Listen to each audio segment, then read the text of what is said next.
பேரறிஞர் அண்ணா அவர்கள் தான் சொல்வாரு, எனக்கு புராணம் தெரியும், எனக்கு சாஸ்திரம் தெரியும், எனக்கு யஜூர் நான் படிச்சிருக்கேன், எனக்கு சாமம் தெரியும், நான் சாணக்கிய பரம்பரை அப்படின்லாம் யாராச்சும் சொல்லிட்டு போருக்கு போறான்னு வச்சுக்கோங்களேன், அவன் எப்படிப்பட்ட ஏமாளிக்கு சமமானவன் என்று சொன்னால், யானைக்கால் வியாதி வந்தவன் தனக்கு யானை பலம் உண்டுன்னு நினைக்கிறான் பார்த்தீங்கன்னா, அந்த ஏமாளிக்கு சமமானவன் என்று சொல்வதைத்தான் முழுக்க முழுக்க இந்த என்ஐபியில சுத்தி பார்த்தீங்கன்னா அதை பத்தியே தான் பேசியிருக்கிறாங்க.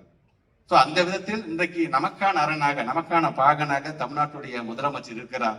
அவருடைய கரத்தை நாம் வலுப்படுத்திட வேண்டும். முத்தமிழர் கலைஞருடைய வரிகளோடு என்னுடைய உரையை நான் நிறைவு செய்கிறேன். கோயில் கூடாது என்று கூறவில்லை, கோயில் கொடியவர்கள் கூடாரமாக ஆகிவிடக் கூடாது என்று சொல்கின்றோம்.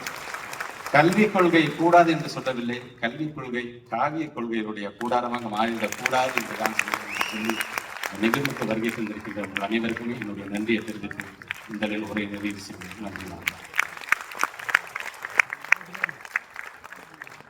தமிழ்நாடு மட்டுமல்ல, ஒட்டுமொத்த மாநிலங்களும் படிக்க உள்ள புத்தகத்தை எழுதியுள்ள மாண்புமிகு பள்ளிக்கல்வித்துறை அமைச்சர் அவர்களுக்கு மனமார்ந்த நன்றியினை தெரிவித்துக் கொள்கிறோம்.